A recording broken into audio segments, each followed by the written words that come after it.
Hey everybody, Double Tap here with another question that review for Suleiman. Real World Guy's a Gamers, and we're going to be psychopath. He's taking gone a from look ruthless at the new politician to survival fucking action game warlord. Dying Light. Dying Light's story centers around Kyle Crane, No, who's he been thinks I'm sent just a into guy the from the city of tower. Haran by a fact, he humanitarian jumped through group hoops to recover before a he stolen managed to file.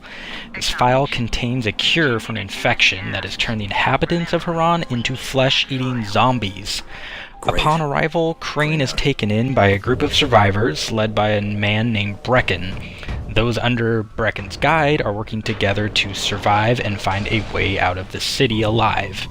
However, a rival faction is determined to take control of the city and are being led by a warlord named Rise. As it so happens, Rise has possession of the stolen file, so Crane begins his infiltration into the world in hopes of baiting him into divulging the location of the file.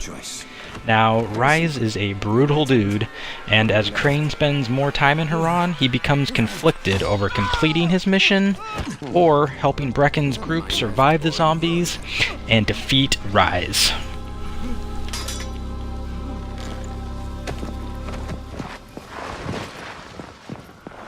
You have the look of the tower about you. What do you want? I'm here to make a deal. A deal. For Antazin, no doubt. Desperate times. And what do you offer in return? Your services? Your loyalty? Perhaps I should take both. Talk to Karim. He's one of ours. Do what he asks of you, and Rise will consider giving your people some antizin. Understood? I don't seem to have a choice. Perceptive.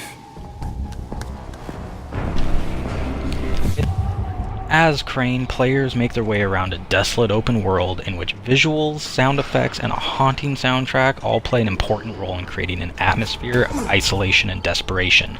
Now, while Dying Light's not as large as, say, Skyrim or Grand Theft Auto, it does really feel big as all your traveling is done by foot.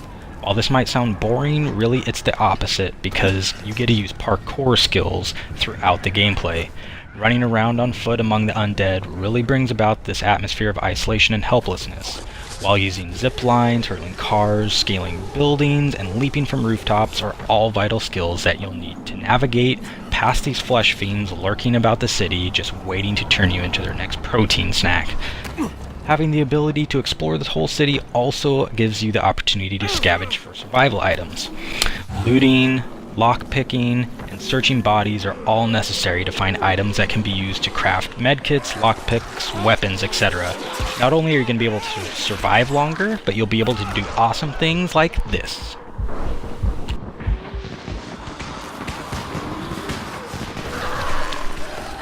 Blowing up zombies, climbing radio towers, and completing missions are all ways in which you will gain XP that can be used to increase your power, agility, and survival skills. These different skill areas can all be upgraded for things such as weapon crafting abilities, upgraded parkour moves, and generally making you into a zombie-killing Bear Grylls. Now, if you want to level up quicker and unlock more abilities, you can choose to take your talents into the night. Playing during the night will yield you double XP, but it's going to come at the cost of having to evade some super zombies.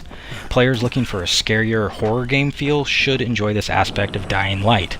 At night, stealth becomes your friend. If you use a flashlight or make noise, you are going to attract some really nasty creatures. Run into a volatile and you will be in for a heart-racing pursuit. These guys are super fast and deadly, and they do not quit. If you stop for even a second, they will gang up on you and rip you limb from limb.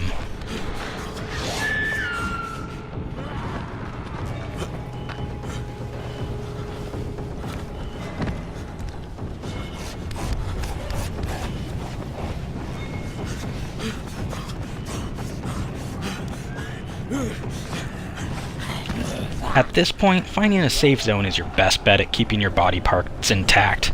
But if you're brave and decide to wait it out until morning, you are going to be rewarded with a nice XP boost. The campaign will give players a good 25 or so hours of gameplay, with side missions that include recovering supply drops, rescuing survivors, and completing skill challenges. Crazy. So you've come to Haran. It's a tragedy, of course, but there's a fortune in special effects shambling through the streets, just waiting to have their heads blown off for my next movie, Zombie Annihilation 4, Dying Lunch. All I need is a gun nut who can drop in spectacular numbers, and I am told you are just such a man.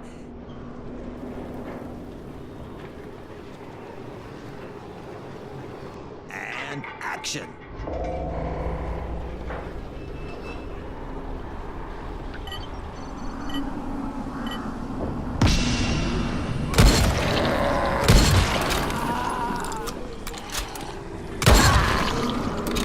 Now, if that's not enough to keep you busy, there's also a multiplayer mode that can be accessed. It adds a new dimension to the game, but I found it to be poorly implemented with an almost non-existent user interface and limited matchmaking.